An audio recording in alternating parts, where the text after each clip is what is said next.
ये खरगोश इस चिंटू को बेवकूफ बना रहा था। ये क्या है? खरगोश चिंटू को जादुई बीज बोल के बेचता है। मैं नहीं मानता। अब देख तू। कुछ बीज को डाल के जंतर मंतर बोल के नीचे अपने पैर से पौधे को बड़ा करके दिखाता है।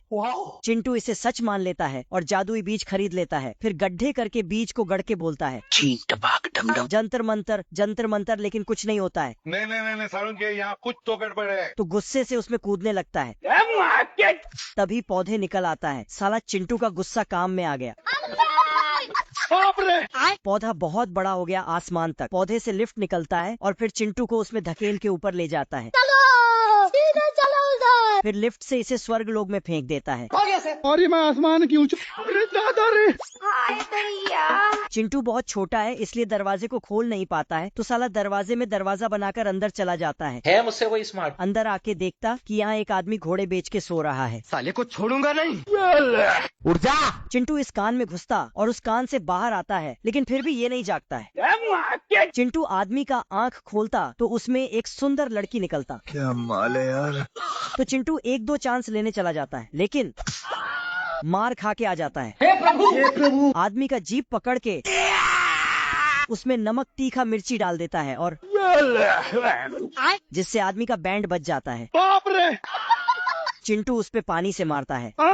उसके बाद आदमी सूंघते हुए चिंटू को ढूंढ रहा था, लेकिन चिंटू निकल के बाप रे। आदमी अंगूर ही खा जाता है। तो चिंटू जुगाड़ लगा के इसके मुंह से निकल जाता है। बड़े खतरनाक लोग चिंटू हैं। पीछे से आदमी पे जोर का फटका मारता है, जिससे साले का पूरा दांत ही बाहर आ जाता है। चिंटू मजे से केला खाने लगता है और छिलका फेंक देता है, जिससे आदमी फिसल के चिंटू आदमी के पैर में माचिस का तीली लगा के उसमें आग लगा देता है। उसके बाद स्वर्ग का महल नीचे गिर जाता है। तो चिंटू उसमें अपना होटल खोल देता है और उस बड़े आदमी को होटल। जाना था ना बाबू। चूहा को पकड़ने के चक्कर में बिल्ला पेला जाता है। आइए ढकेला था हमने। ये देख इसका छपरी दोस्त भी इसमें अपना सामान डाल देता है। मर गया गुस्से से पगलाकर ये दोनों चूहा को दौड़ा लेता है। खराब हो जाएगा। मैं मार। तभी चूहा बाबा बनकर इसे मार्ग से भटका देता है। इतने में दोनों को इसके खच्चर पन्नी का राज पता चल जाता है।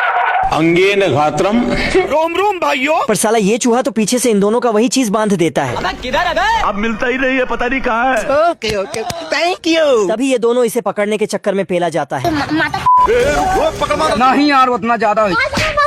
चोट के दर्द से बता होकर ये दोनों चूहा को धर लेता है। खत्म। तो गया बेटे। पर साला बिल्ला चूहा को मारने के चक्कर में छपरी का मार लेता है। गुस्से से पगलाकर छपरी इसका लोला के नीचे का गोला फाड़ देता है। मजा आ रहा है। चूहा सुबह सुबह माल चाटने का प्रैक्टिस कर रहा था। कुछ समझे दया। ये देख बिल्ला इनको लोला के नीचे का गोला खिला देता है। Okay thank you. चूतिया बनाया तुमको। गोला खाने के कारण साला इस चूहा को बोलने में समस्या हो रहा था। तुमने मुझे धोखा दिया। रहा नहीं जाता। साला ये बिल्ला इनको पेलने के फिराक में लगा हुआ था। हम रात कांड करबो रात कांड। इतने में ये चूहा को दौड़ा लेता है। तुम्हारे सीने में गोली मारूंगा, घबराओ मत। बड़े खतरनाक लोग हैं। तभी आधे रास्ते में चूहा इनको पेल के टेबल बना देता है। क्या कारीगरी है। हाँ सर। निकल ले भाई। पर साला इस चूहा का सिस्टम छेदा में फंस जाता है। अब बताओ मैं क्या करूं? लाठी चल तब लाठी। ये देख बिल्ला इनको फट्टा से पेल के निकाल देता है। बाप रे। अरे साला तुम लोग पागल है क्या? तभी ये चूहा को लपकने के चक्कर में शेरू के मुंह में ठेला जाता है। सॉरी। साला इस शेरू के डर से बिल्ला खुद से ही खुद का कब्र खोद लेता है। हमको सिर्फ फांसी का सजा चाहिए। सुभान अल्लाह।